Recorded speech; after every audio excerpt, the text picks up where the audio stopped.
હમણાંથી પરીક્ષામાં સૌથી વધારે પ્રશ્ન સ્થાપત્ય કળાના પૂછાય છે. 1169 માં કયા સોલંકી શાસક દ્વારા સોમનાથ મંદિરનું નવનિર્માણ કરવામાં આવ્યું? જવાબ તમારે મને કમેન્ટ કરવાનો છે. હવે અહીંયા રાઈટ આન્સર કયો આવશે ખબર? કુમારપાળ. બસ પરીક્ષામાં આપણે આવી ભૂલો કરીએ છીએ. ગોખો નહીં. જ્યારે પણ અભ્યાસ કરો સાંસ્કૃતિક વારસાનો, હું હર હંમેશ માટે કહું છું કે સાંસ્કૃતિક વારસાના ઇતિહાસ જોડે સંલગ્ન કરો. આ બે સબ્જેક્ટ હંમેશા એક સાથે તૈયાર કરો.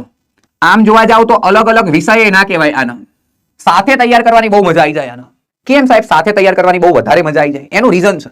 હવે આમાં થયું કેવું ખબર છે? મોટા ભાગના વિદ્યાર્થીઓએ એક વસ્તુ તૈયાર કરેલી છે કે સોમનાથ મંદિર આવે ને એટલે મારે એક જણાને ટીક કરવાનો છે. કોને ટીક કરવાનો છે? ભીમદેવ પ્રથમને. અરે વાંચો તો ખરા. અહીંયા તમને શું લખીને આપેલું છે? અહીંયા તમને નવનિર્માણ લખીને આપેલું છે. નવનિર્માણનો અર્થ એવો થાય કે પહેલા કોકે બનાવ્યું હશે. એટલે પરીક્ષામાં ઉતાવળ આપણને ઈઝી પ્રશ્નો જે પૂછાયા હોય ને એમાં થાપ ખવડાવે છે. અને એ માત્ર ને માત્ર ઉતાવળ એ કન્ફર્મ છે. ખબર નહીં એવી તો પરીક્ષામાં કેટલી ઉતાવળની સાથે આપણે ટીક કરતા હોઈએ છીએ કે જેના કારણે આપણે પેપરમાં 0.50 0.25 કાં તો 1 માર્ક માટે રહી જઈએ. અને 1 માર્ક આપણને બીજા 1 વર્ષ 2 વર્ષ સુધી પ્રિપેરેશન કરાવડાવે. એટલે પરીક્ષામાં ઉતાવળ કરવી નહીં, આ ધ્યાનમાં રાખો.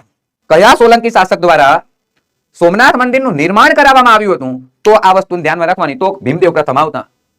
તો શું આવતા? ભીમદેવ પ્રથમ. અને ભીમદેવ પ્રથમ તો 1026 લે આવે. હવે તમે આવું વિચારો ને, કદાચ તમને ખ્યાલ હોય તો 1026-27 માં સોમનાથનું મંદિર અને સાથે સાથે મોઢેરાનું સૂર્ય મંદિર. આ તો ખબર છે ને આપણને કે મોઢેરાનું સૂર્ય મંદિર ભીમદેવ પ્રથમે 1026 માં નિર્માણ કરાયું હતું. સોમનાથનું મંદિર ભીમદેવ પ્રથમે 1026-27 માં નિર્માણ કરાયું હતું. હા કે ના કમેન્ટ કરો. આટલી તો ખબર છે કે નહીં ખબર? આવું વિચારો ને ખાલી આવું. આ ખબર છે તો યર જોવો ને તોય ખબર પડી જાય. એટલે આટલા બધા વર્ષ કોઈ જીવ્યું હોય?